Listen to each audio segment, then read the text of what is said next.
مجاهد وعلى آله وصحبه مجيد. اللهم إنا نحمدك ونستعينك على الدرس يا ناصر يا نسير انصرنا وصلى الله على محمد النبي الأمي المعاد. باب التيمم ربط دماغت سردات شمخي مسا على الخفين أوسي تيمم راو فبدلني مسا على الخفين دا بدل دا غسل رجليننا أو تيمم دا بدل لأودس أو لغسل. دویم فمسح على الخفين کی رخصت کتیمامه کی حکم رخصت.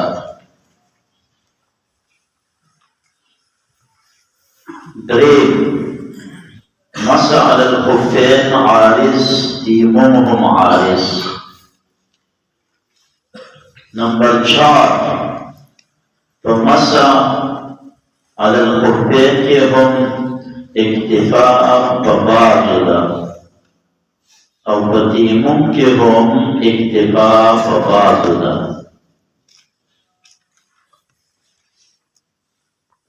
تیمم پر لغت کی قصد اول قرآن پاک کی فرمائی ولا تیمم الخبیث تاسو قصد ردی مان مکو. فاصطلاح کی سطح تیمم فاصطلاح کی تیمم سطح طائر يطير بجناحيه طائر يطير بجناحيه. في اصطلاح هو قصد الصعيد الطيب على جهة مخصوصة. لباب کی خاور قصد کول یا جنس فجهة مخصوصة باندې. امام شافعی رحمت الله علیه مذهب دا دی چې صرف په خاور تیمم کیږي او بس. زمون د احناف پورې دا ده چې په خاوره یعنې په ځمکه او په جنس د ځمکې تیمم کیږي. جنس به د څه نه پېژني چې په وول ایلي سوځي نه په اوبو ایلي کېږي نه. اوس مالګې اوبو کې واچوه نو ایلي کېږي، لرګی اور ته واچوه نو سوځي، په دې تیمم نه کېږي. ګټه په ګټه تیمم وهل شي وایي نه سوځي او نه ایلي کېږي. او د دې دپاره چې دي ایما ثلاثه دا وایي چې 2 ضربې دي، یو ضربه د مخ دپاره ده او بله ضربه د لاسونو مرفقین پورې ده. او احمد بن حنبل وایي چې یوه ضربه ده. احمد بن حنبل سے وریدا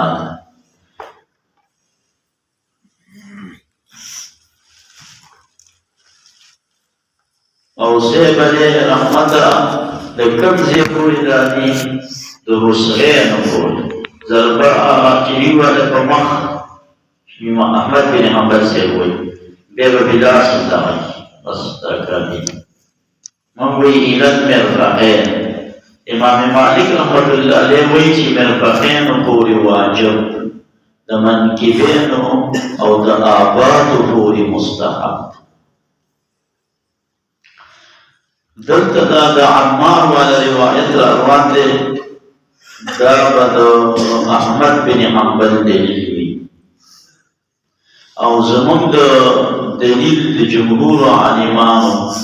په دغه چاپ کې په 50 نمبر صفحه تیر شو چې رسول الله مبارک تیمم ووهلو دو ضربې یو ضربه د مخ بل د ذراعینو پورې د لاس یادېږي د نافع رضی الله تعالی عنه په روایت باندې بل په دې څلورمه حاشیه کې زموږ دلیل دی التيمم ضربتان ضربة للوجه وضربة لليدين دا للكفين دا ممشقة شبه او بل دلیل زموږ دپاره د اصلع رضی الله تعالی عنه روایت دی ترمذی او ابو داود راوړی خم یا اصلعو فتيمم صعيدا طيبا ضربة لوجهك وضربة لذراعيك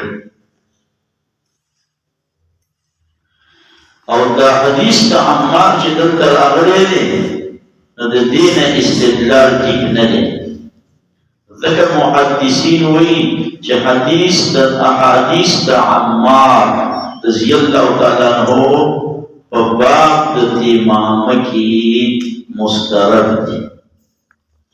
ولی دلته چې دی په دې کې وګوره وکفیه وردوی راغلی دی وکفیه کا یعنی دا وردوی صرف راغلی دی او بیا واپس لاړ شه د دې باب اخري روایت کې وګوره نو په هغې کې راغلی دي الى المناکب والآبات من بطون ایدیهم مناکب او آبات ته پکې خبره راغلې ده یو طرف ته پکې مکبر راغلي خو بل طرف ته پکې مناکب او آبات راغلي او دا نور روایتونه هغې کې څه تعارض نشته او استراق پکې نشته ځکه جمهور په هغې باندې قول وکړو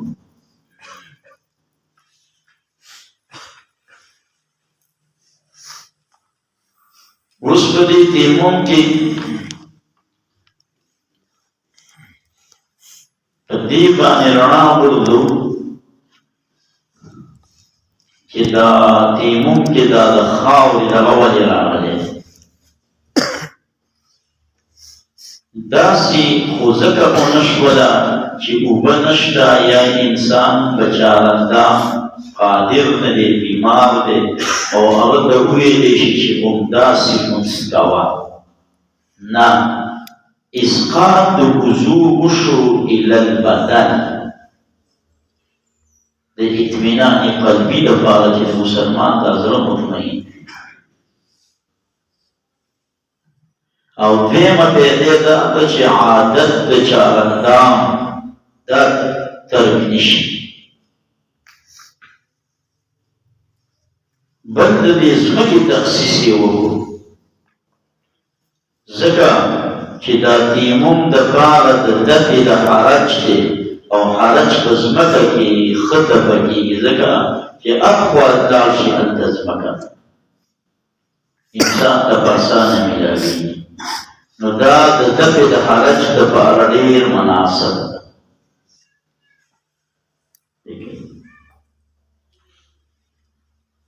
بله دا ده چې په دې ځمکه کې تذلل او عاجزي پرته ده نو په دې باندې تیمم وهلو سره بخشش طلب کول ډېر مناسب دي اصل وجه دا ده چې انسان د څه نه پیدا شوی خاورې او د اوبو نه خاوره هغې کې اوبه واچول نو دا اوبه وجعلنا من الماء كل شيء حي ولې اوبه اډر کړی چې کله د اوبو خبره نه میلاوېږي یا انسان بیمار عاجز وي نو بیا د انسان دویم اصل څه دی خاوره نو ځکه د تیمامه حکم په دې باندې راځي درېیمه دا ده چې تاسو سات څه شی خوړلي چې راتلئ پراټې او دا پراټې د څه نه جوړې شوي دي د غنم په کوم ځای کې شي نو دا د انسان د ظاهري بدن نشونما د ځمکې نه ده چې دا روحاني نوشونما یې هم له ځمکې نه وګرځي. اعلام الموقنین د علامه ابن القیم دویم جلد او 70 صفحه کې دا ویلي. اوس په دې کې دا خبره مریانه مکلمه چې دا مخ او لاسونه دا دوه اندامونه خاص کړل د څلور په ځای باندې. د دې یو وجه دا ده چې اخرت کې دې دوه اندامونو تړې خطا ده. وجوه يومئذ څنګه وجوه يومئذ عليها غبره ترهقها قتره. نو د دغې توروالي او خړوالي نه بچاو دا د دنیا کې په خاوره باندې ته خړ کړي، هلته به د هغې نه بچ شي. او عملنامه لاس کې ملاوېږي نو چې تا ته دا معامله څه شي چې صاحب علیه رحمته دا درته دغه شي دا برابر شي.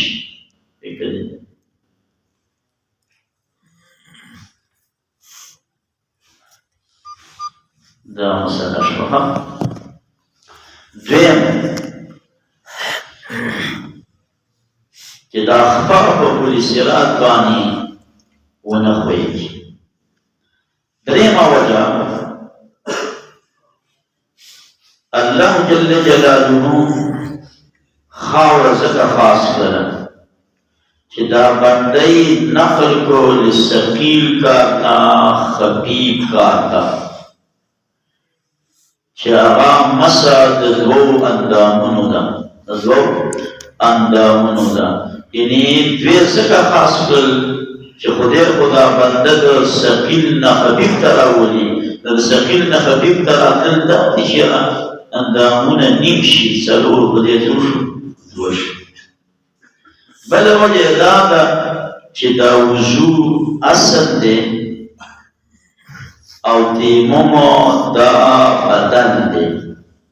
قانون دا دی چې والبدل یکون اخف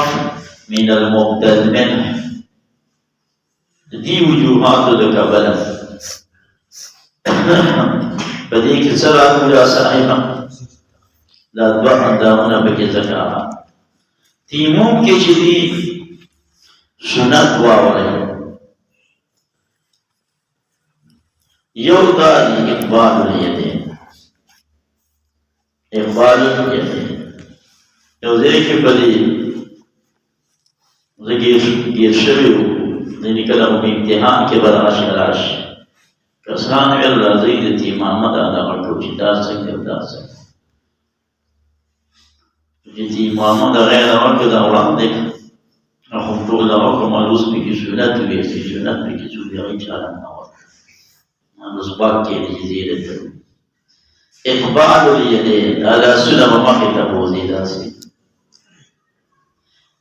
یو، و ادبارهما بېرته به یې واپس راوځي. نمبر 3 نفس ایته نفس وایي. نمبر 4 نفخه حدیث کې بدل پوچی پکې راشي. نمبر 5 تفریج الاصابع ودې به ګلاو تفریج الاصابع. نمبر 6 تسمیه څنګه چې بسم الله په بچاردان کې وي بدی کې وي. نمبر 7 ترتیب څه ته وایي؟ اول مخ به خیر از به اساس. نمبر 8 موالات قبل قصی داسې به نه کې چې یو ضربه دې وواله په هغې باندې دې مخ مسکو بیا دې ورته پیالۍ چې وچښله هغې نه بعد دې بیا لاسونو له ضربه وواله. نه کار د ټیک مخې ختموه دومره وقفه به نه راولي چې لون اندام په هغې کې وچېږي که چا اندام کې چې څنګه. نمبر 8 موالات او نمبر 9 ضرب بباطن الکف. داسې تیمم کېږي چې دا لاسونه داسې په ځمکه ووي او بیا دا په دې مخ پسې راکاږي کېږي تیمم او د سنت خلاف. سنت دا دی چې په باطن الکفین دی. لسم چې دی تیامن خی اول خی ناس بیگس ناس. دولسم یولسم خصوص الضرب بالصعید، خاص په خاوره باندې تیمم ټیک ده چې په جنس الارض کېږي، خاص کر خاوره دا مسنون.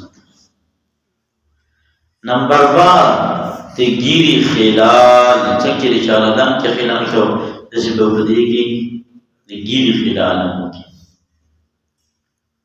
نمبر 13 خلال الاصابع، د ګوتو خلال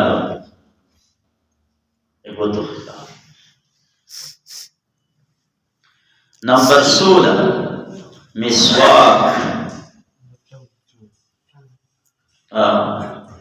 14 څوم شو مسواک. علامه شامی وایي ما کوم فقیه نه دی لیدلی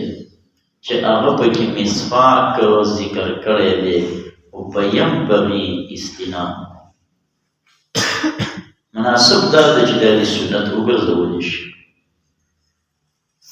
علامه شامی وایي. 15 مسا په کیفیت مخصوصه، مسا په کیفیت مخصوصه. کیفیت مخصوصه ته معلوم دی تیمم ګوره دا ضربه دي داسې کلاو دغه باندې ووالی نو دلته به دا لاسونه دا به دقسې دي خورې ویښ سره کېږي. ما دې ګوتو ته ګوره دا ګوتې ما بچې ساتلي دي دا، نو دا به راشي دلته به دا په دې سترګو کې وي، دا به پوزه کې په دې کې داسې روان لږ ځای به مو پاتې نه شي. بیا به داسې واده داسې شي دې ګوتو دې سرون ته ګوري، دې ګوتو سرون نه بیا داسې داسې به ځي نو دا 3 ګوتې او دا نیم تلی دا به دې طرف ته ویسي. بیا به دا چې دا لاس به دې نه جدا کړي نو داسې بیا راتاو کړي په دې طرف ته چې ټول ځایونه د ګیر راشي. دا کوم کیفیت چې په تیمامه کې دی دا مسنون. 14 غره او تهجیل. غره او تهجیل خو پیژنئ چې د دې خپلو حدودو نه دا تیمم لږ ورواړی دلته یې ورواړی. غره او تهجیل دا چونکې دغه بدل دی د چارندام نه، او په چارندام کې غره او تهجیل هغه مسنون ما درته ویلي وو مستحب مستحب او وجه مې مته ویلي وو چې د رسول الله صلی الله علیه وسلم لس صحابه کرام دي په هغه کې صرف د یو نه غره او تهجیل را نقل دی، او بیا د ابو هریره صاحب لس شاګردان دي په هغه کې صرف د یو نه نعیم صاحب نه چې دی را نقل دی. او هغه هم وایي چې دا پته ماته نه لګي چې دا قول د ابو هریره دی رضی الله عنه د رسول الله صلی الله علیه وسلم. نو غره او تهجیل هم پکې وایي، غره او تهجیل هم پکې وایي. 15 مستقبل استقبال د قبله دا مسنون دی. څنګه چې په چارندام کې دی استقبال قبله ته دا صفت امام. 18 نطق فشهادتين واشهد ان لا اله الا الله وحده لا شريك له. شوي دي درې پیرو روایت مې درته ویلي تاسو کې داسې نفر شته دی چې چارندام نه بعد اوس دا کلمه 3 پیرو ته خېجولې او خېجولې ته دا کلمه چې 3 پیرې فضیلت مې ته د حدیثو په رڼا ویلې که نه وخېجوئ درې ورته اتل سنت نطق بالشهاده دا اتل بالحق دی به بیا نور کتابونه. نو تیمم هم یاد شو دا ودلته یاد کا په هدایه کې په کنز کې په ځای کې وایي نبي ځي. نو فرمایا او هغه شان نزول چې اوږده ده مخکې لکه دا د نیټې مسلې دي چې تحقیقات وسو کې باب التيمم الفصل الأول عن حذيفة رضي الله عنه قال قال رسول الله صلى الله عليه وسلم فزلنا بزينة لك شعر من قطع بخلق بسلاس بدري تقربان بدري تقربان بدري تيمكين بيوزن تدري مستقزر بيه جو علت گرزول اشمیدی صفوفنا سکونا زمانگا بصفوف الملائكة وجعلت لنا الأرض كلها مسجدا وجعلت گرزول اشمید تربتها خاولدي لنا زمان لبارت ورورا باكونكي إذا لم نجد الماء فلا شفن من دكو بولا شوبن من دكو بس دعوت من وعن عمران رضي الله تعالى عنه قال كنا في سفر مع النبي صلى الله عليه وسلم فصلى بالناس فلما انفتلك يجد ما ذكر بارخ إذا هو برجل الناس فيصلي بان معتزل جدا ناس لم يصلي مع القوم فقال ما منعك تشمني قتال لأي فلان أن تصلي مع القوم على أصابتني وسيد ما تسيدري وما تجنابت ولا ما أبو بنبي قال عليك بالسعيد لازم دي بطاباني باك خاوة فإنه يكفي لا تتكافي. وعن عمار رضي الله عنه قال جاء رجل إلى عمر بن الخطاب قال إني أجنبت جنوب شويما نزل من دكوما قبولها نبيني عمار سيبتا أما تذكر استعيان نديش أننا كنا في سفر فسفرك أنا وأنت زو موتبي فأما أنت فلم تصلي تامد ونكو وأما أنا جزوما فتمققت نزور غريد لما ولور غريد لما ويلي چپچانا دام کے خدا دوان دامون پتی ممکن دا خود جنابت سے نقول بدن با بخاو خاڑی یعنی التمقق سمی اوپر اجتحاد میں اوپر ورغڑی لنا فصلیت و فذکر دا خود تفتحی بانی نس نو کرو خدا چانا دام والا تیمون دائی دا غسل والا بانی چکرو قیاس کرو فصليت فذكرت ذلك عن النبي صلى الله عليه وسلم فقال إنما كان يكفيك هذا كافيك يدتادر هكذا هو النبي عليه السلام فدوان رغوبان أرزيل ركوك ونفخا راجع كلامه كوكي وانفرين بانك ثم مسح بهما وجهه وكفيه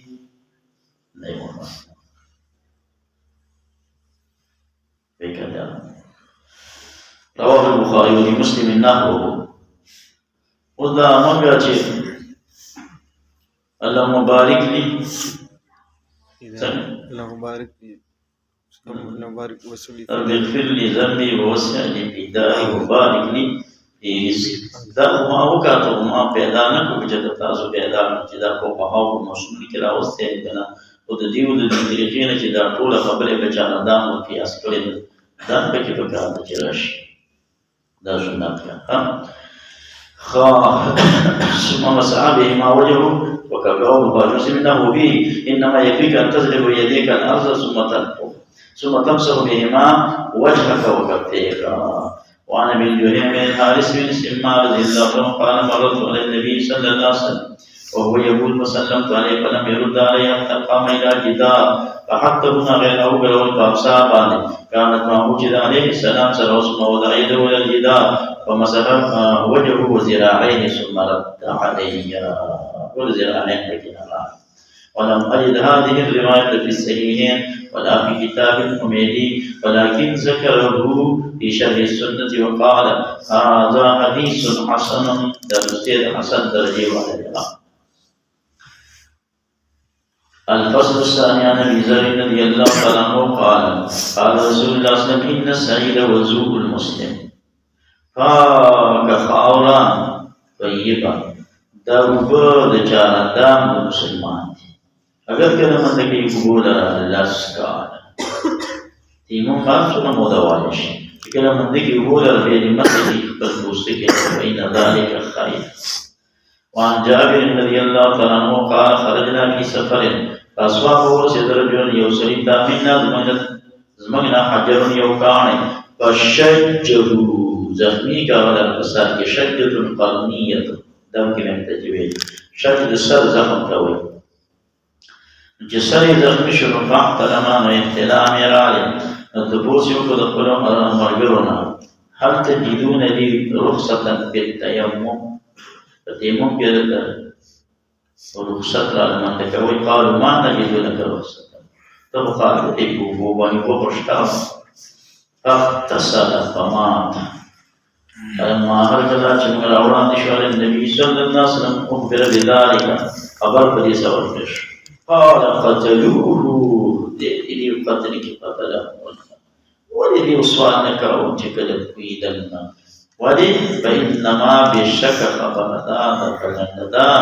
شفاء العي السؤال شفاء د ناواقف جاهل انسان ته پوسته کوي کېده د تیمم والے وي او پټې لګولې په زخم باندې خطن یو کپڑا به مسفاره کړو باقي بدن دی وینځلې وي که زیات بدن زخمی وو به تیمم هوا که کم زخمی وو داسې بار د سر چې دی او سر د لمدېدو سر بلم دو مسفې وکړو بدن وینځ نګوره دیو دې ټیم کې په فتوا کې څه شی شو خطا شوي علم ورته دغه په دې باندې په تاسو ته دغه کې بحث پیدا شي شبه وقود کې کله ناکله مفتي دغه کېږي دا خطا کېږي بیا په هغه زیمان شته که زیمان ورباندې نشته نو که هغه د منصب والا نه وو نو بیا پرې زیمان راځي چې دا چا چې تپوس کولو دی تپوس والا ته دا پته ده چې دا خو د منصب والا نه دی او بیا پرې تپوس کولو نو بیا دا تپوس کوونکی مجرم دی. وعن ابي سعيد الخدري رضي الله تعالى عنه قال خرج رجلان في سفر حاضر شهود وليس معهما ماء للدعوة وسعيد طيبا فصليا ثم وجدا بيدهم من ذكر فوقت كنا راوغدا يودي دون منزل بوضوء اور امن بالله ورحمه بيرال دعاء رسول الله صلى الله عليه وسلم تذكر ذلك فقال في عمر السلام من الذي يستجيا دينا وكل تو وصيه دي سنت طریقه طریقه دی برابر اور واشستان منستا اور بلته ویلي چې کس ته جودسي کړو واعاده دوباره اعاده کړو لکل اجر مرتين هذا قال اجر مرتين الکه چې کله مجتهد خطا شي هغه به سنگل اجر وي دلته څنګه اجر ډبل شو یو بیر مشمول کړو یو هغه اجر شو او په دویم ځل باندې په اجتهاد کې خطا شو یو اجر دار شو او هغه یو او دا یو چې رايو دي په مرتين دي جوړ شو او د دې بل ډبل اجر هغه د میلاو د تریپل میلاو یو یا مونږ کړو هغه اجر شو او دا بل په اجتهاد کې رسا شو ډبل اجر دار شو څو ورنه د میلاو د تدریب میلاو او دې بل ته دو میلاو شو او په کومه کې د جګور صحابه کرام سره الناس نو قیاس به کول اجتهاد به کول نبی فاصله په دې باندې کوم د چې نکیر کړل چې دا وایي معاذ رضی الله تعالی چې ګلو اجتهدوا برأي اجتهدوا برأي پیغمبر علیه السلام څونه خسته تحسین وکړو پاکی آزاد کرده چې د خپل استازي له توفیق د خکا ورک الفصل الثالث عن ابن جهيم بن حارث بن سمة رضي الله تعالى عنه قال أخبر النبي صلى الله عليه وسلم من نحو به الجمل لقياد جمل نملاقي شو سيصلي فسلم عليه فلم يرد النبي صلى الله عليه وسلم تقبل الجداء فمسح بوجهه ويديه ثم رد عليه السلام ذلك وجهه وضرب يد وضربه ها وذا كم چې دو ضربې دي دا باغي ومحمولي وعن عمار بن ياسر رضي الله تعالى عنه قال انه كان يحدث د بیان کول چې انه تمسه دي تیمو والو او د پیغمبر علیه السلام سره په سعید باندې بعد صلات فجر فضربوا بكفهم السعيد ثم مسحوا بوجوههم مسحة واحدة ثم عادوا فضربوا بكفهم السعيد مرة أخرى ومسحوا بأيديهم كل عطور إلى المناكب وهو الآباد رخون فوري من بطون أيديهم بعد بيان غسل مسنون ظواهر او امام مالک سے وی چې غسل د جمعې په ورځ باندې واجب دی او جمهور عالمان وایي چې نه غسل چې دی سنت دی د جمعې په ورځ باندې که موږ بې د وجوب قول وکړو نو بیا به د نورو روایاتو سره تعارض راشي چا چې اودس وکړو فبها ونعمها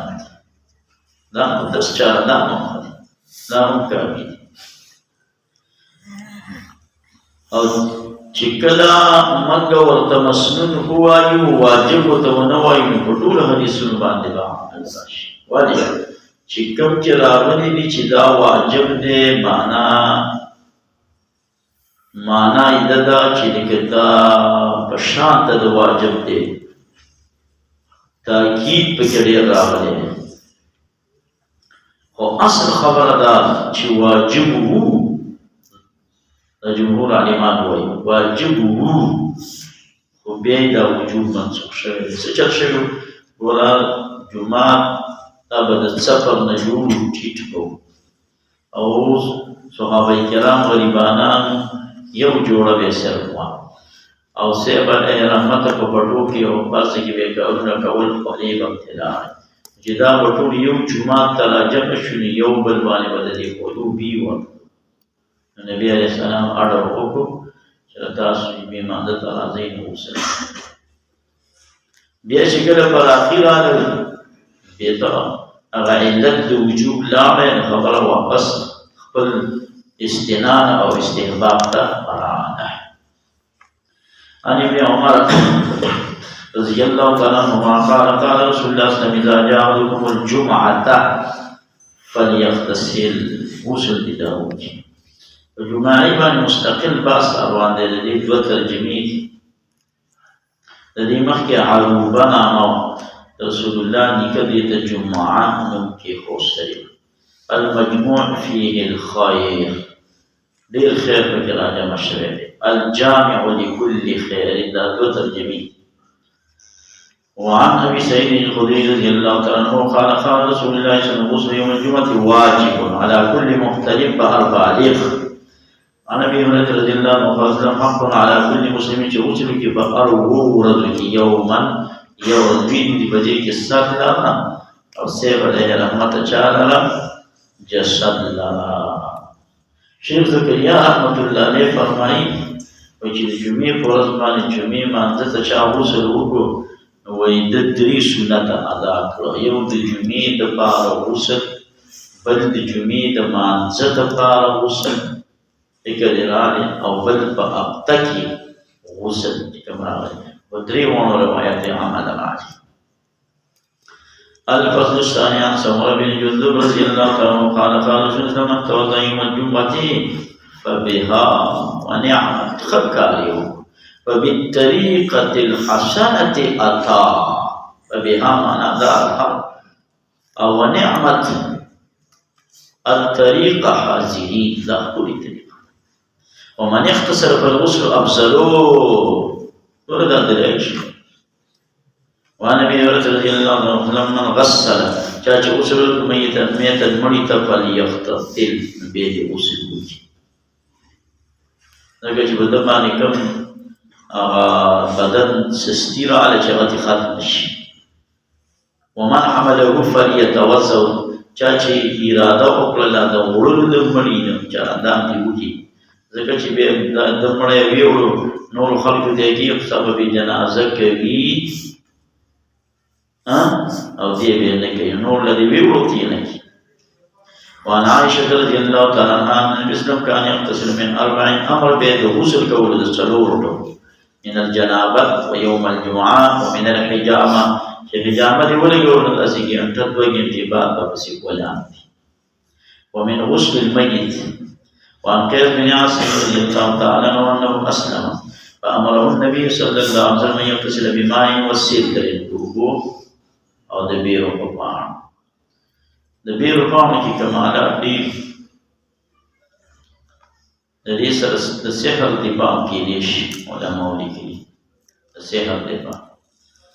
بیر چې په کوم کور کې وي او دا دغه لرې ځي شیاطین د یو ځای نه بل ځای ته سفر کوي او دیو په لاره باندې دمه کول غواړي نو بیا په دې بیره کې دمم کوي. نو د دې وجې نه بهتره دا ده چې بیره د کور نه بار پکار ده، د کور نه بار پکار ده. او اصل که سړی لاندې یو څو درې دانې یا اووه دانې د بیرو پاڼې دا په دې اوبو کې اچوي نو بهتر ده. که پکې هوټکوي بیا ډېره بهتر ده. که د بیرو پاڼې یا د کرسي او معوذتین باندې دم کې بیا خو نور بهتر شو سیدل. او دې کې مخکې به مړي چې نه کول نو بیرې پاڼې به ور اچولې، اوس یې والله نه اچوي، دا ښه کوي چې بد کوي. صابون وفي قراءة صابون أفكار هذا هو تصوت عليه يعني كسيف علينا هنا ريبة الصابون وفي قراءة صابون يعني نغطى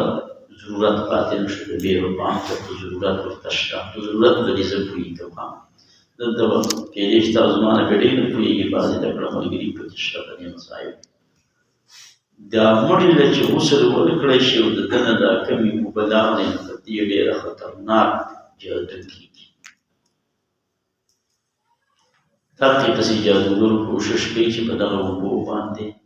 د جادو بندوبست وکړي. او چې کوم اوبو کې د بیرې پاڼې اچول شوي وي او مړی پرې ولمبولی شي نو بیا په دغه اوبو باندې جادو نشي کېدلی. نو بیا دې راغله که راغله نعم قدر يدي جدينا على نور بيني في كلمة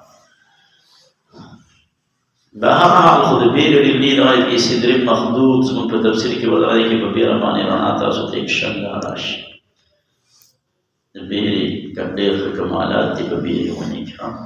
الفصل الثالث عن كما قال ولدات حق وجه دا ول سره غسل واجب بیا سنت شو. ټیک ده کنه. نو دی د دې جمهور عالمانو دا رې چې موږ هم پکې شامل دي. دا ځکه ځله د ابن عباس سره رضی الله عنهما سره موافقت وکړ.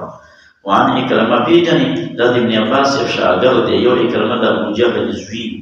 ابیل دی، هغه مې ایمان راوړی، هغه اکرمه رضی الله تعالی عنه.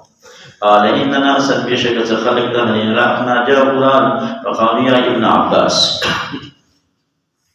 أترى الغسل يوم الجمعة واجبا؟ قال لا ولكنه أطهر وخير أو غير بهتر لمن اغتسل ومن لم يغتسل فليس عليه بواجب. أو زوجة خبر بدل كما تاسو تاجي سنة شروع شهر غسل كان الناس داخلك مجهودين مشقت كروجدا مجهود بصير معنى اسم فاعل سرد ما جاء سرد اسم فاعل مشقت کون کیو لکه تاسو ما ویل چې کله فاعل په معنا د مفعول لري سر کاتمون ای مکتومون او کله مفعول په معنا د فاعل باندې راځي مرکوب په معنا د راکب مجهود یعنی دا په معنا د چا سره اسم فاعل سره دی او اوستلو وړی لرا او عمل به کو په شاګان باندې مسجد دې تلو د نږدې چت والو انما هو عريش سفر فينا فخرجان راوت رسول الله صلى الله عليه وسلم في يوم فتسير رزق حارم شجار ماما فخونيشي وداخل في ذلك السوق تغيب لجراوات وتر منهم الذين رياح بينا آزا بذلك ضرور سوق دربان باطل ديو باسو فلما وجد أركج من ذكر رسول الله صلى الله عليه وسلم تلك الرياح قال أيها الناس إذا كان هذا اليوم فاغتسلوا او مسجد یو د تاسو نه افضل چې من د کوي د دوهمنا د تیل او د خوشبینه. قال ابن عباس ثم جاء الله بالخير بے خدای پاک مال راوست جاء الله بالخير پر اخیر مال راوست او دی واغستو بغیر د وړاینه او بد شو د عملنا خادمان پیدا شو پر اخیر د جماعت د دې کې او لاړ بعضی هغه چې ضرر رسوبات دیو بعد ته د خوالینا دا یعنی علت ورله بیان کړي چې دا کار ختم شو وجود یې ختم او دا د صحابه د نبی علیه السلام په زمانه کې د وجود ختم شوی. باب دې په بیان د حیض کې. حیض په لغت کې سیلاب بېدلو ته وایي. سیلاب بېدلو ته دغه کېږي دا ویل کېږي اقدام او په اصطلاح کې طائر یطیر اوس به یخ شي ځکه چې تاسو ته ولې چې کوم بدل ټکي راځي دم دا وینا دا ينفذه رحم امرأة بالغة من غير داء ولا ولادة ولا حبل زنانو رحم نه چې کوم وینا راځي په غیر د بیماری ناجوړتیا پکې نه وي د بدن فرق ولادت نه او حامله هم داخله ولې د ولادت هغې ته څه وایي نفاس او د حبل والی چې د حبل په دوام کې راشي هغې ته مستحاضه وایي حلالوال دي استحاضه کې خو زیادت د حروف دی زیادت المبانی تدل على کثرة المعانی نګوره د استحاض تعریف دا شو چې دم یسیل دا بیگی من عازل امرأة د چانه بیگی د عازل د خزنه والعازل العرق التي فمه في ادنى الرحم دون قعره رحم لاندې یو رګ دی د هغې نه راځي رحم نه نه راځي د دې وجې نه شاه ولي الله رحمة الله علیه فرمایي ما كان معتادا طبعيا فهو حيز وما ليس كذلك فهو استحاض اقل مودي اکثر سنه ده شافعي صاحب او احمد صاحب وایي یو شواروس دا یې قلم ده ابو یوسف صاحب وایي یومانی ولیلتانی او اکثر د یوم الثالث او زمونږ طرفین وایي چې 3 ورځې او 3 شپې او اکثر مودي سنه ده احناف وایي 10 ورځې شوافع وایي 15 او مما امام مالک رحمه الله تعالی سوي چې یو قول دا دی چې د اکثر حد نشته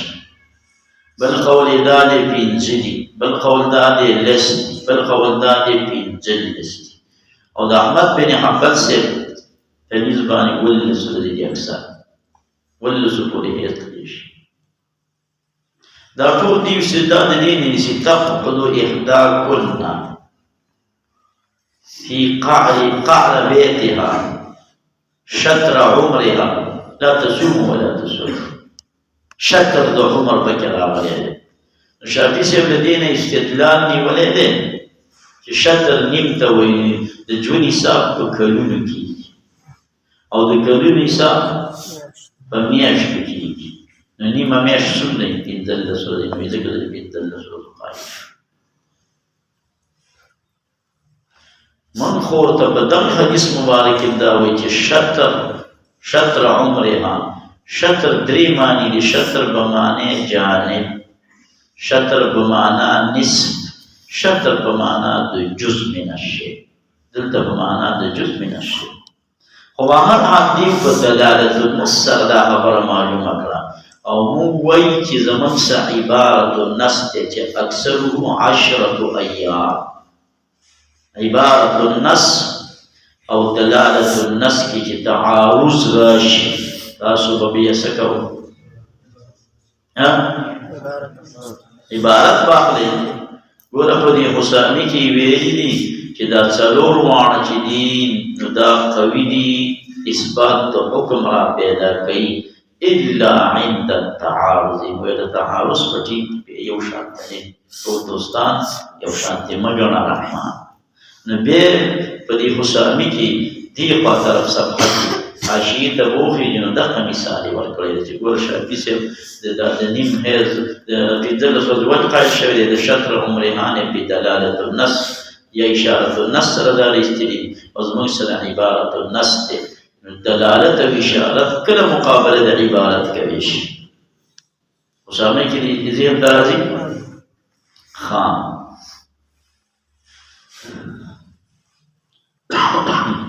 اوس د بل دی طهر یو حیض او د بل حیض په منځ کې فاصله څومره پکار لا حد لأكثره بالاتفاق دوه کاله لس کاله کېدای شي چې ښځه باندې حیض رانشي اقل کې اختلاف دی امام مالک صاحب وایي لا حد له ابو حنیفه صاحب او شافعي صاحب وایي پنځلس ورځې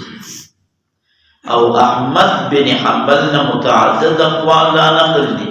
او المغني د ابن القدامه د حنابلو مضبوط کتاب دی هغه کې دیارلس ورځې ذکر کړي احمد بن حنبل بل مسئله دا د صاحب علیه رحمته چې دا حیض چې دی کې رنګونه مختلف رنګونه دي کنه فکر دی یو چې دی سور رنګ بل تور رنګ وینا بل قدرت خړ رنګ بل سفرت ایزار رنګ بل تربتی خاوری جن رنګ بل خزرت شین رنګ دا شپږ رنګونه علماء نقل کړي دي اگر چې د دې دغه بعضو انکار کړی د خزرت د شین رنګ نه وایي دا خندنې په هغې پسې هغه سیب کړی دی چې بس دا خو به داسې ښځه باندې راځي چې هغې ټول عمر د ساګو نه غیر بل شی نه خوړی دا ورته پته ده چې زنانه وایي خپلې ګیرې په ساګو باندې ورکړي دي داسې هغه دې انکار کړی خو نه دا راتلی شي شپږ واړه رنګونه دا من په مذهب کې شپږ واړه رنګونه په مدت الحیض حیض او هغوی پکې فرق کوي دا سور او تور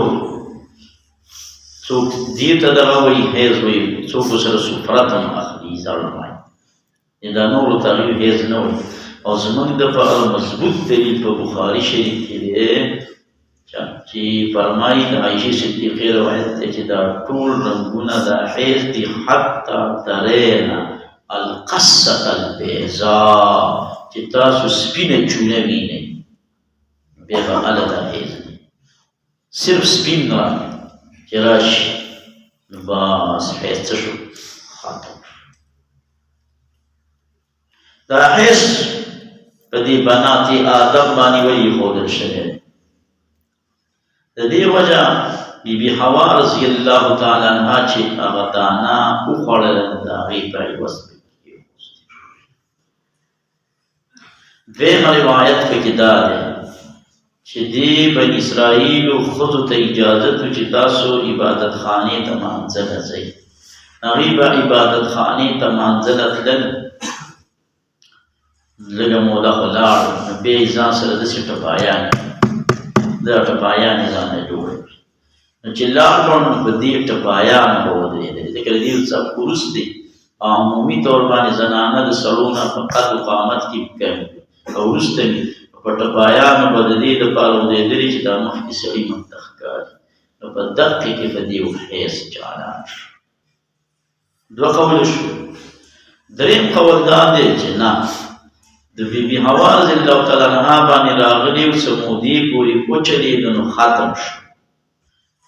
بیا نه و چې کله دې بني اسرائیلو دا کار وکړو نو دوباره چالان شو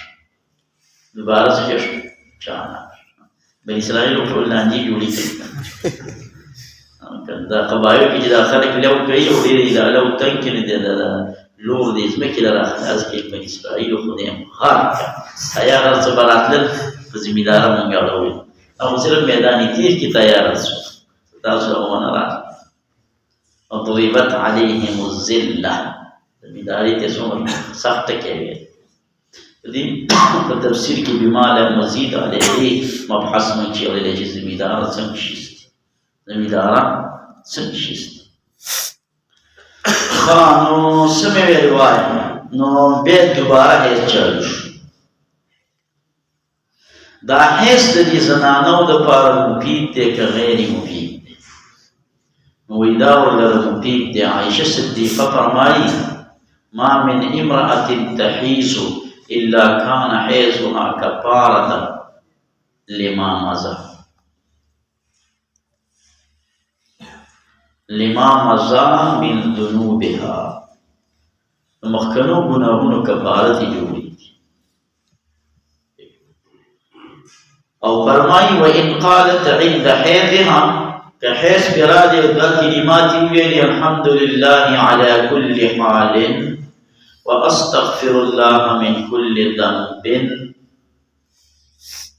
دو خبرې ورته میلاو شي دو فرمانې یو د جانم نه د بری کېدلو او بله د نفاق نه د بری کېدلو نفاق او د عذاب ګوره چونکې ښځې جمع لمانځل نه راځي موږ ته خبره څومره سخته ده چې تاسو به څلوېښت ورځې تکبیر الله سره لمونځ وکړئ نو دا قرباني به درته میلاوي شي او ښځې ته په دغه یو ټکي باندې د حیض دغه لږ ټکي ورته میلاو شي بیا یې فرمایل چې پورې صراط باندې مقبولې دي بیا چې ان الحائض اذا استغفرت عند كل صلاة 70 مرة چې دا زنانه چې رندام وکړي او بیا راشي په خپله مسله باندې کښېني او یا کله ته استغفار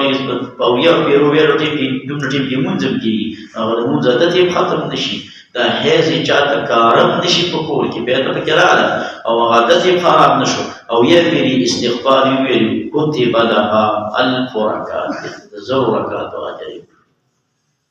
ومحي عنها 70 ذنبا او یا ګناهونه یې معاف او یا اجر یې څومره او په مرفوع روایت کې راغلي دي چې اذا اغتسلت المرأة من حيضها چې د حیض نه د ښځه غسل وکړي وصلت رکعتین یو 2 رکعاته وکړي تقرأ فيهما فاتحة الكتاب وقل هو الله أحد 3 مرات فاتحه به پکې یو پیروي قل هو به ورسره څه وایي 3 کرته غفر الله لها كل ذنب عملته من صغيرة وكبيرة ټولونه هیڅ کیسونه پیژنه دا هیڅ ایمانی په دې خلو باندې دی که په نور مخلوق باندې مشته حیث په سوه باندې راځي پیژنې سوه حیث چې کوم دی نو دا راځي په شپون باندې هم انفس په خاطرک باندې راځي په اوخه باندې راځي په سپري باندې راځي په اسب باندې راځي او دا دیوالونه باندې ګرځي چرمختۍ باندې هم راځي مجمع بحار الانوار دا حیوانات نقل کړي دا د حیض مسلې شو وعن انس بن مالك رضي الله عنه قال ان اليهود اذا كانوا حاضت المراه فلو جهايد شو اخذ فيهم فديك يواكلوا عن ليس بقرعات نكون شخص فكنا ذلك او ذا بدليل ولم يجامعهن او نبي راجع قولي دي ولا في البيوت بقوتو بدي قولي تراش باب بارغزا شلون الظلم زيتي فتفوسوا اصحاب النبي عليه السلام النبي صلى الله عليه وسلم النبي عليه السلام نعم فانزل الله تعالى النازل كالله جل جلاله يسالونك عن المحيص فقال رسول الله صلى الله عليه وسلم اريو شيء الا النكاح اگر صرف نکاح سره کوي اگر هیڅ په حالت کې نکاح نه کوي وي نکاح او اصل معنا وتی ده حتی تنکح چې وتی وکي دا خزه زوجا غیره د بل خاوند حتی تنکح په معنا دې سره وکړي سم مسه دې ممکن نشته لیکن د لاسو کې خمیره ته پړاو دا وسې به کی ها غسل دا اختلاف د صوبې د جمعې د منځ لپاره دی او صوبې دا د صرف د جمعې لپاره ثمره د اختلاف دی کې ده چې دغه غسل جمعې مونږونه کې یا د جمعې مون نه بعد ولامې چې سنت ادا شو ادا نه شو راجع دا دی چې د جمعې د ورځې لپاره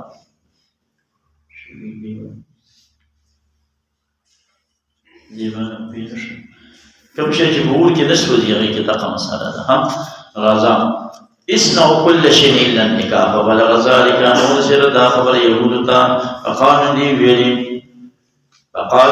دي ویلي ما يريد هذا الرجل ان يدع جبريل ما يريد ارادن الذي دا رجل جبريل من امرنا شيئا الا خالفنا فيه رادي اسيد بن خزير وعباد بن بشر فقال يا رسول الله ان اليهود تقول كذا وكذا اي من ايمانك الذي سلم تغير شمخ مبارك رسول الله صلى الله عليه وسلم حتى ظننا تريب جمهمانه كأن قد وجد في عمر الاسلام بجلال شويد عليهما بديدوان باني فخرجان دا دوان وتن مقام خرج دوان تهديا دلبن الى النبي صلى الله عليه وسلم ترى فارسل في عدم نيغلو فاسار دوان کی ورسته دې دوان کې خړوب په دوان نو پیښ دا دوان چې عدم نه دې بجلال عليهما بديدوان دي يهود ته بجلال شي چاته يهود په مارسي ولې دا خبرې دي په دې میلیونو باندې پاس په دغه کې سفر کوم هغه کې روان دي چې هغه درې دغه دي اقوال دي الثالث من او دارنګي دا 54 من ټول دي جوړي په ځینو کې دا کیلومتر دي دا 76 وي او په ځینو کې به دا چې د 90 نه هم دغه کېږي دا اوري ها دا 76 باندې اوس دغه چلیږي په پینټ شوي دیوال چې دیوال باندې پینټ یا باندې کېږي خاور یا په جنس د خاور باندې ساده پرستري باندې نه دي بل څه وعن عائشة رضي الله تعالى عنها قالت فرمي كنت أغتسل مع بغوز الكول أنا ونزل من عين واحد وكلانا جنون وكان يكون ما تبع أمر كل ما بلغه مباشرة بكول ما سلا مباشرة دي تركي أسي يوكل سر بدن يوزي كول جمانا وأنا حائض وكان يخرج رأسه في بيت السلام مبارك إلي ما توه معتكف ما بين زاغي له أنا حائض زبا حائزهما فحالت ده يعني نفاس استمناء باليد جائز لها وده سخت نقصانات استمناء باليد والا ده حلال درجة حلال زنا جماع هم استري الصوت ليس جسون زعف رازي دي يوم حرام سلطن دراسي او د دغسلو حرامو سره چې څونه ذوق راځي نو دونه د الکانو د هغې سره راځي او د دغې نه زیات چې کوم دی استمناء بالکف سره دغه کېږي دا راځي نو دا فقهاو دا اجازت ورکړې چې چا کله واده نه وي نو که هغې دغه کوی شي ممکن دا په روز کله په دې کې موږ مبحث شولی دی د مالکانو مې اورېدلی نو صاحب علیه رحمته چې داسې دوایي استعمالوی شي که نه چې لکه ستا بدن ته ضعف راشي اشتها دې کمه شي پوره مباحث دي پکې اختلافات دي پکې خپل ځای په چاته بیان نو خو ځان ته ساتل پکار دي او دا شادي شوده دی د لپاره خامخا پکار وعنها رضي الله تعالى قال كنت أشرب ما باسكل وانا حائض ثم مناولون النبي صلى الله عليه وسلم فيضعوا كيف يخلق أقبل خلق مباركة على موضع فيه فزيد خليز معه نو بيسكل عزبا وتعرق العرق وما بخلل أردوكي عرق أردوكي توي يوخ بسي إكده سنگه عدم العراق بتطليق العراق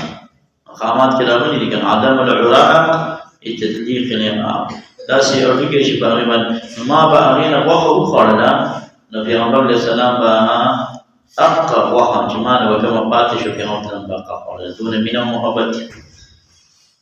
ثم ونعمل النبي صلى الله عليه وسلم فيضعفه على موزي فيذبح حيزه ونقول حيزي سرا دا طول تعلقات دا جائز دي سيوات جماع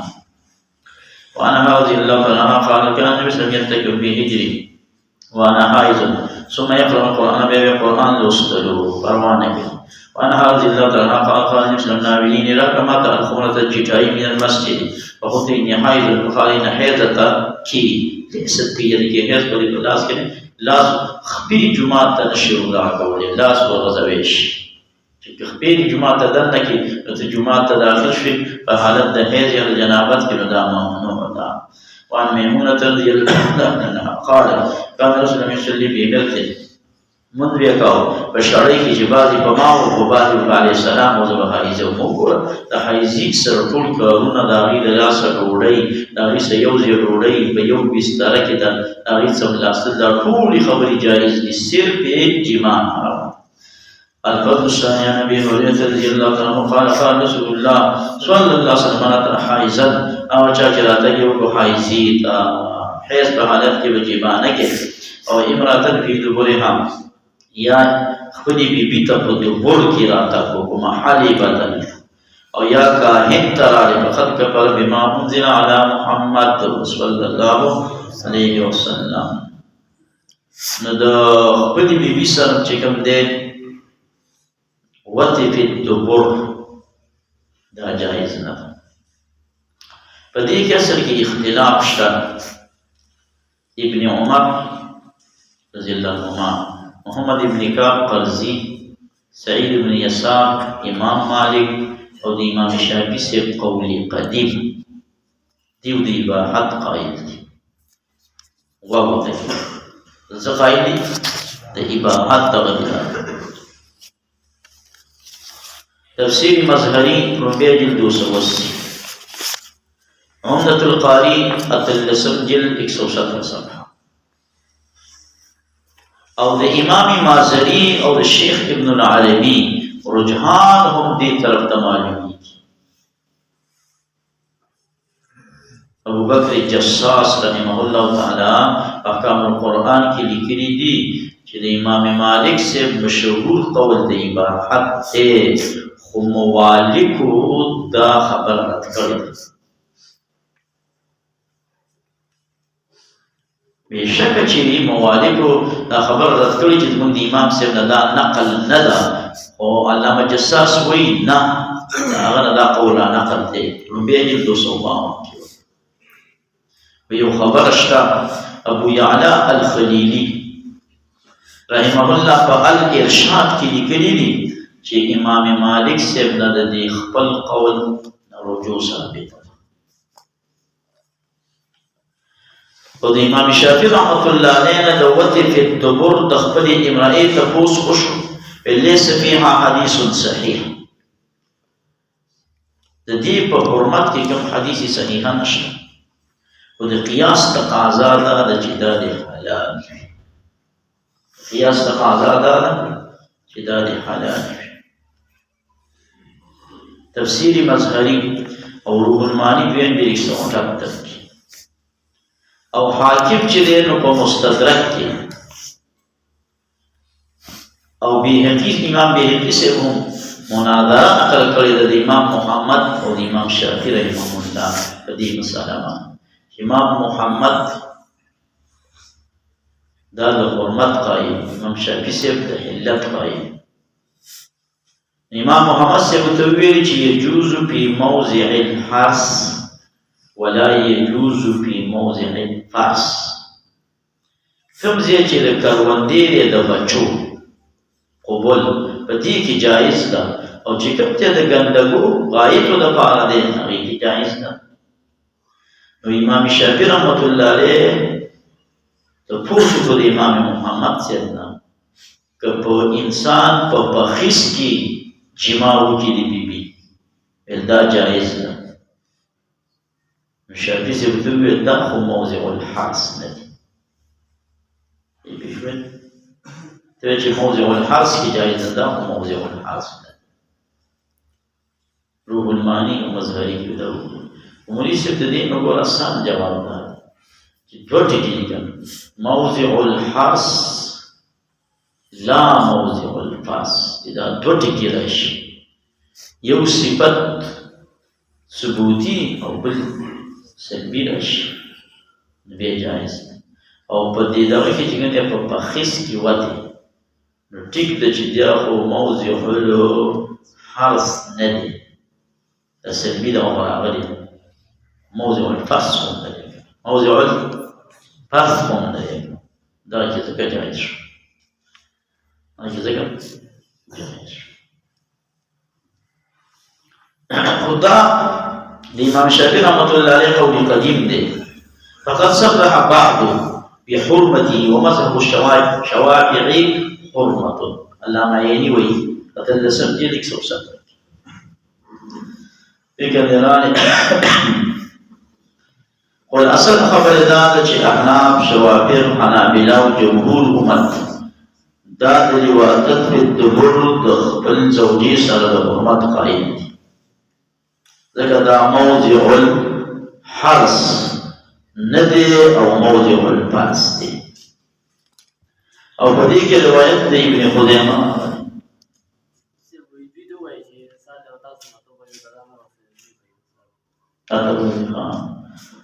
تاسو اتو بجو نه ځان رسوي ها، تاسو هم د ستاسو باندې او کله چې نشي په دې طالبان په دیو د دې کې دا وایي، تاسو کوشش وکړئ چې دا ته نه مخکې راشي، ته نه مړی کېږي ها. خام هغه دا چې ان الله لا يستحي من الحق لا تقتل النساء بأدبارهن. او روایت د عمرو بن شعيب کې راغلی دی چې هي اللوتة الصغرى، دا لواطة الصغرى. په یو بل روایت کې راغلی دی لا ينظر الله الى رجل وطأ امرأة في دبرها. دا ټول روایت په عمدة القاري کې راغلی دی. حافظ ابن کثیر رحمۃ اللہ علیہ رنبی جلد 262 کې د امام مالک سے اپنا رجوع نقل کړی دی. شرح المان الاصحاب دویم جلد 22 صفحه کې. او ابن عمر سے ته چې کوم عبارات کی نسبت کیږي نو مشکوک دي، ځکه چې شرح المان الاصحاب کې دویم جلد په 22 صفحه کې دي چې سئل عنه د عمر سے ابن عمر سے تپوس وشو چې وتی په دبر زوجي څنګه، فقال او يفعله مسلم مسلمان لا كافر. علامہ ابن القیم سے ویلي دي چې کوم ځای کې اتیان په دبر دا جواز را نقل شوی دی، وی داغی اصل ماخذ دا دی چې فالمراد الاتیان فی القبل من جهة الدبر. مع الدقه د حرس دی، فصل دی، قبول دی، په جهت د دبر دی. او امام حضرت شاه صاحب رحمۃ اللہ علیہ فرمایي چې بعضې راویان په دې مفهوم باندې پوره پوه شوي نو د اتیان فی نفس الدبر ته معلومه کړې ده. فیض الباری 463.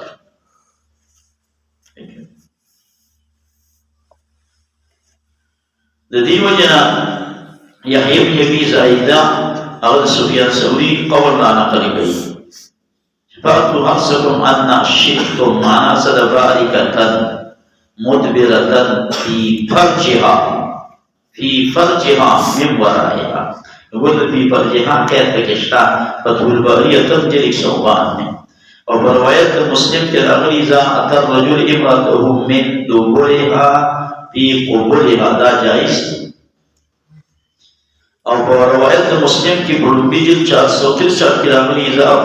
اوتیت المرأة من دبرها في قبولها ثم حملت نبیغ بچے احول پیدا کی دا غلط نظریہ دیہو دا غلط یہودیان. اعراب القرآن دا علامہ نحاس بیجل 211 کی پہ تشریح کرے دا ببر المحیط کفتا و ابن جریر وی متا شئتن شئتن مراد متا شئتن دا. رواه الترمذي وابن ماجه والدارمي بأن تصدقوا بما يقول فقد كفر وقد لا نعرف هذا الحديث من حكيم الاسلام ابي تيميه ابي هريره. لكن دوسرے باس کاروان دے دا دری قسموں باندې کاهنات. وعن معاذ بن جبل رضي الله تعالى عنه قال قلت يا رسول الله ما يبي سهل عليك المال بعدين من اي زمان فلما كجدا ايزي قال ما فوق الإطاعة وتعفف الذين افضل لذكرى شكر بمقتنع نش. وعن ابن عباس رضي الله عنهما قال قال رسول الله اذا وقع الرجل باهله الى جماع في صلاه القول احسن ذا حائزي فتصدق بنصف دينار بنصف دينار تصدق. زمان په مسله کې صرف توبه استغفار دی او تصدق کوي جائز دی. وعن رضي الله عنه نوشتم قال اذا كان الدم احمر فدينار يو دينار کی خیرات کی او په چت الدم اصفر من نصف دينار رواه الترمذي. الفصل الثالث عن زيد بن اسلم قال ان رجلا سال رسول الله فقال ما يهلني من امراته وهي حامل فقال له رسول الله صلى الله عليه وسلم تبا قطر بديباني ازارها ثم شانك باعلاها يعني جماع بنك ابن الاسيب نغاكريش وعائشة رضي الله عنها قالت كنت اذا مست زبا نازل شمد مثال لبسترين على الحسير كذلك من بني نزلي كذو رسول الله جماع ونبن أو فلم نقرب من بني ولم ندن أو من بني ذكره في غمبر السلام التقليب ولي ندخل من بباش بعد ما بيان مستحاضي مستحاضة روح کی استحاض تاریخ تیر شدہ ٹھیک ہے نا مستحاضة ستدعی کی دعوی نہیں کی شگتا کا جلدہ وہ کی نجی کی ہاں وہ نسبتی مستحاضة بسلور قسم دا مسئلے کی ضروری نہیں آتی یو مستحاضة مبتدئة بلا معتادة او بلا متحيرة چې د دینم دوالم دی لارته ورکه شوې ده او د دینم مدولم دی د مختی صاحب نم لاره ورکوي او د ده نوم چې دی ناسیم دی دا درې قسم نه ده متحیره په تحیر کې واقع ده دواله مدوله او ناسیه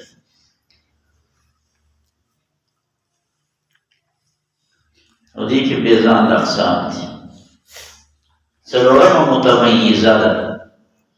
نو چې تاسو د مستحاضي راشي څه به ورسره کوئ ګوره مسلې په نظام کې درنی استاد دا چې دی تپوس دپاره راغی ویلي صاحبه زه چې راپېغله شوې یم نو زما بیماري چالان ده ودرېدل پکې نشته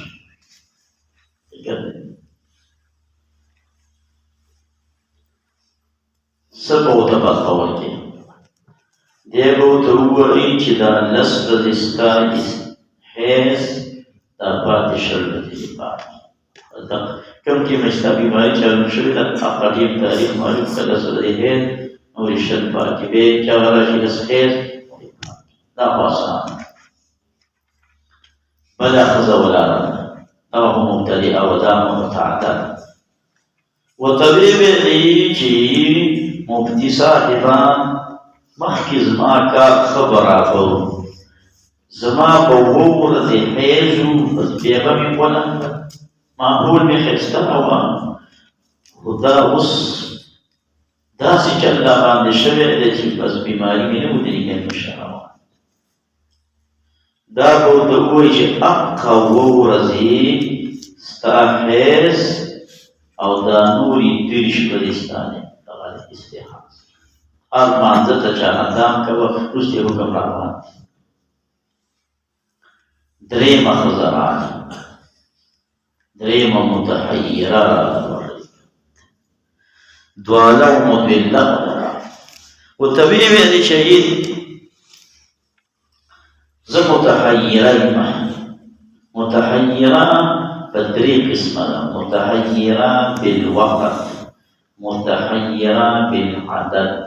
متحيرة بالوقت والعدد كليهما متحيرة بالوقت دي توي شو استاذ قصرنا يردا چې د دې میاشتې په دې اول په ما حیض راتلو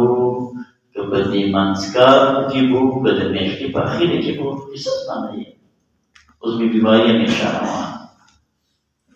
یعنې زما خو به دا اور د حیض وو او هغه د اور د تعین راته معلوم دی چې کوم څو موټې ونیږي په ما دا بیماري راغله وخت رانه یې متحیره بالعدد دا معنا ده چې سیفټي خو راته معلوم دی چې په دې تاریخونو به راتله زمانه عدد یې دی عدد داسې دی چې اوس مې مازغه کار نه کوي چې شپږ ورځې به زما دا حیض که اووه ورځې به وو شپږ ورځې به وو او که اووه ورځې به وو دې باندې مې وایي دماغ چې دی نو کار نه ورکوي دیتا متغیر بالعدد. دریم او تکین استا ویما نواسید بکم ٹیم بہیر راتو وقت مانائیر استاذ او عادت مانائیر جو دی کسو وزیبا بیتا بکر مانش ایت دیگر میده ریجستری دو بیدور پاکواندو نهدستو مثبت دی متغیرو سره سکر نو دی متغیرو سره مددا کارو کی چې دې کمی متغیری په دې عادت کې متغیره چې شپږ ورځې باندې د اوو ورځې کو نو ته به ورته ووایې چې دا شپږ ورځې ستا خو یقیني خیر شو په دې کې لمونځ مه کوه او دا اوومه ورځ چې ده په دې ورځ باندې دا شکي چې کومه ده شکي کله دا وي چې لکه د اول سر نه کومه شکي ده یا د اخیر نه کومه مثلا زیارت د ورځې نه ستا شروع کېږي دا چهارشنبه شکي ده یا د زیارت نه شروع شوله زیارت جمعه خیلي اتوار ګل نهي شروع د دې د وروسته شروع چهارشنبه چې کوم دی دا شکي ده په دقه ورځ باندې بیا غسل وکړه او هر مانځه ته چارهدام کوه چې کومه ورځ کې شک وي هر مانځه ته چارهدام او دا د نورو متحیرون دې ته هیڅ معلوم نه دی چې څه کوي نو دې ته په فتوا ورکړي بعلم الله فتوا بعلم الله دا معنی ده چې دې ټیم کې ورته کوم دغه ورکړو بس دا د عقل لپاره شریعت شو ته به ولا شپږ یا اووه ورځې حیض مقرره کړي تاریخ به ورته وښیي چې د میاشتې اول یا منځ یا اخر هر تاریخ چې ورته وښود نو ته به ورته شپږ ورځې یا اووه ورځې حیض مقرره کړي نو که شپږ ورځې د حیض مقرر کړو چې ډېرې شولې بیا خپل لمونځونه کوه او که دا اووه ورځې ورته حیض مقرر کړو بیا دېرش ورځې خپل لمونځونه کوه اوس څنګه چې پکې ارمانځه ته نوی نوی چارهدام کوونکي خو ډېره دی دا جایز ده خو زیات افضل طریقې دا ده چې ته به ورته ووایې چې د ماسپښین دا مونځ لیټ کړه چې کله ټیم په اخري وتو ته قریب شي وله په مونځ وکړه بیا پکې څو منټه پاتې وي مازدیګر داخلېدلو ته بیا چې مازدیګر داخل شي صرف چارهدام وکړه او د مازدیګر لمونځ هم په دغې غسل وکړه داسې د ماښام هغې سره وکړه ماښام هغه لیټ کړه ورته ولمبه نو بیا یو لږ ساعتې کښېنه چې ماښام وځي ماخوستن داخل شي صرف یې چارهدام هغې له وکړه او د سهار هغې ته مستقل غسل وکړه 3 غسلونه به په شوه اوس کې رسول الله فرمایي دا ډېر عجب امر دی دې کې به د دې ښځې علاج پروت دی ابدا د دې سره ښه شي دا مستحاضه کومه یوه متحیرات والا مضله ناسیه و دا پکې ساته څلورم قسم مستحاضه هغه متمیزه ده متمیزه دې ته ویل کېږي چې رنګونو ته به ګوري که نه به ګوري زموږ په نیز باندې مستحاضه متمیزه نشته دا د شوافیعو د نورو مذهبونو کې دي چې هغوی وایي چې سور رنګ او تور رنګ او ایزان رنګ حیض دی د دې نه علاوه که بل رنګ کې بیماري راغله نو دا استحاض دی موږ وایي نه هر قسمه رنګ کې که راغله فی مدت الحیض حیض څلور قسمه شوې ده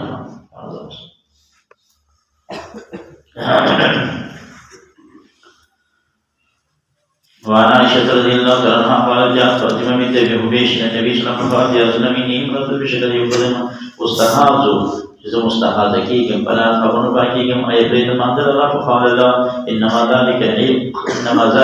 عرق وليس بحيض نه حیض نه دی فإذا طعامك أخبرت حيضتك لتبريد ما أنزله فإذا أدبرت فاغسلي من ذلك الخلزان الدموية ثم صلي بهم وكان ونور به زبيانا فأنا بالفعل أنها كانت تستحاز وقال لها النبي صلى الله عليه وسلم كان دم الحيض فإنه دم تأويل أسود طورا يعرف به عن الشيء فإذا كان ذلك فأمسكي فبطشا عن السؤال إذا ما أنزلنا فإذا كان الآخر فليس بدرا ويغتسل ويسلمك وبينما هو عرق لا تشير راكده دا فاطمه بنت ابي حبيش روايتنا بدي باب کې مسترد دي دین دا تمیز بالالوان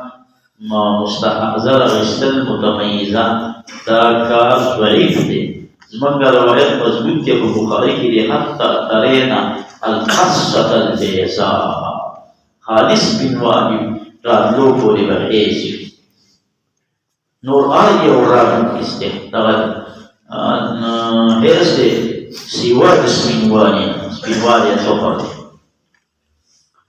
وعن ام سلمة رضي الله عنها قالت ان امرأة كانت تفرح الدم يولد بنا على عهد رسول الله صلى الله عليه وسلم نبتوه تلد دير فام سلمة رضي الله تعالى هذا في غفر عليه السلام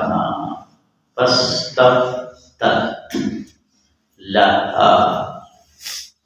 يبي نشوى للماء بخير سفيش تاسو په مليان شي زنانه به درته تپوس کوي تاریک نه ستاسو د کور والا په واسطه به ستاسو څوکي تپوس کوي ستاسو د کور والا په واسطه تاریک د زنانه سره خبرې اترې ودي د فاستفتت لها سلمة النبي صلى الله عليه وسلم پیغمبر علیہ السلام هغه د دومره ټولې زنانه دنیا نه داسې مخامخ ناست ولاړه سجایز او پیغمبر صلی الله علیه وسلم بیا ولې دا ادم کړی په منځ کې ګوره د بیبي واسطه کوي چې راتلونکي وارثانو ته خبره واضحه وي فکر نه راتلونکي وارثانو ته مسله واضحه فقال فرمان النبي عليه السلام ودي نظر دي في بعض الليالي وده ايام باندې التي كانت تهيلون من الشهر مخدانه چې رسیدلې ته هغه ورسېره دیتا پری دي ما دغه پاتہ درته من الشهر فاذا خلفت ذلك كلمه الغدير چې ویل وځو چې په ځان ته کپړه کې بيسوي ثم يصلي بيدي منذ کوکی وانا دي مثال د نبی جدي خالد بن معين جد علي دغه دینار دی نبی صلی الله علیه وسلم قال په مستحاضه کې تدعو قریب دي مانزلرا ایام اقرائها ورزدو ایزنو پیشوری سپیشوری چه قرأ بمانا ده حیث ده رهنا بمزکو راجب ده ولو دي طول بدي سمي که قرأ ده دي مانا ده حیث راجب بريد دي مانزلرا ایام اقرائها نو شرفی سیب ترجمه ہوتی نو بريد دي مانزلرا ورزدو ورد الطهر طهر يقال مسكتة دلت رسول الأقران ولا شاب لا دلت طهر والي هذا خمسة وربط لسده طلاق الأمة تدليقتان وعدتها حيزتان وقولون مراد ايش بدأت دلائل التي كانت تهيل فيها أو بيت أسري وتتوضأ عند كل صلاة وتصوم وتصلي وعن حملة بنت جحش قال كنت أسترى ظهيرة كثيرة شديدة تدعى من النبي الإسلام فطمعت في مختلف خبر ووجدت في بيتي أخت زينب بنت جحش وأخت أسلميني أسترى ظهيرة كثيرة شديدة فما تمني بها بل من كرهت ما لغد منظر الصيام ولسه بيانه متى دفع كرسوف زانتكي فإنه يذهب الدم داروين ختمك بارتي نرابني قالت هو أكثر من ذلك الفتلجم واجزا تكيلا ديري كبري كيلا قالت هو أكثر من ذلك بالودي سصوبي لها دې پردې کې دننه د کپړې نه چې کومه پرده جوړې دي کې ورته کپړې کېده بل هو اکثر من ذلك انما اصج بلیغ مسجد په بیت وینا نبی فقال النبي صلى الله عليه وسلم سأمر کی دا امر کومه تاسو به امرینه په دوه امرونو باندې ايهما صلاه اجزاء عنك من الاخر دبلنا دې دوه کې چې کوم خو او کته قوی په دې دوه باندې فانت اعلم تقبل حال باندې خف عنه قال لها انما هذه بشدة ركزة دا یو ګوند د رکزات د شیطان فتحيز حيز تیرکا شپږ ورځې یا اووه ورځې بې علم الله فتوه دې ولیدله فتوه بې علم الله او بې غسل کوه حتی تر دې پورې اضاره دي کله چې ته وینې انکې خط طهور دي چې ته پاکه شولې واستبقات یو دارنګې ښه پاکه شولې نو بیا یې وموږ ثلاثه وعشرین لیلة دا د اووه ورځو شوله او اربعه وعشرین لیلة دا د شپږ ورځو د حیض شوله وایامها وصومي بین ذلک یجزئک وکذلک همدارنګې په پالي کوه هره میاشته لکه څنګه چې حیض راځي د ښځو او څنګه چې پاکېږي خپل وخت معلوم د حیض د دي او د طهور د دي او که ته قوي وي چې درسته کې ظهر لره او راوړاندې کې مازدیګر لره غسل وکړي او جمع وکړي په مابین د صلاتین کې الظهر والعصر او درسته کې مغرب لره او دانګې راوړاندې کې عشاء لره او بیا غسل کې راجمع وکړي په مابین د چای کې داسې د صلاتین کې فافعلي دا کار وکړو او دانګې غسل وکړه سره د سبا نه فافعلي وصومي قادر شو على ذلك په دې باندې وقال رسول الله صلی الله علیه وسلم وهذا اعجب الامرين الي دا یو ډېر وخت کلمات ته ویل الفصل السادس عن اسماء بنت عميس رضي الله عنها قال قلت يا رسول الله صلى الله عليه وسلم فاطمه بنت ابي حبيش دا مستحاض شوی د مونږ قضا وکړه د بلان کټیمنا مونږ کې وزم سبحان الله ان هذا من الشيطان دا اجتهاد الشيطان طرفنا ٹھیک ہے دا هر ګنده کار او د قرآن کا نسبت شیطان ته کوو ته دې چې د کینې په مرکن په ټاپ کې چې کله ویني ایزاواله د پاسه د غسل دی کې د پاره د ظهر او د عصر غسل واحدا او غسل کې د پاره د مغرب او د عشاء غسلا واحدا او غسل د الفجر غسلا واحدا وتوزع فيما بين ذلك دا څنګه خسته کې راځي دا انا په مذهب ثابت شو دا چې د معذور انسان او دس ماتېدل زموږ په مذهب کې بالیقین دي یا په خروج الوقت یا په دخول الوقت نو دلته خروج او دخول دوه نو ګوره غسل به یې کړی دی خو دلته خروج الوقت او دخول الوقت راغلی نو چارندان په کې چې غسل دی هغه په چارندان ورته ویل وتوزع فيما بين ذلك دا انا په مسله کې ثابته شو ابن عباس رضي الله عنه لما اشتد عليها الغسل امر ان تجمع بين الصلاتين مجاهد دا ابن عباس یو شاګرد دی لوی مفسر دی دیش کړه ترجمه کړې ده د ابن عباس رضی الله تعالی عنهما تاسو سونه پیری کړې ها درې دیش کړه ان تجمع بين الصلاتين امر کتاب الصلاه هدايه واړه دا موږ شكرني يوم الخميس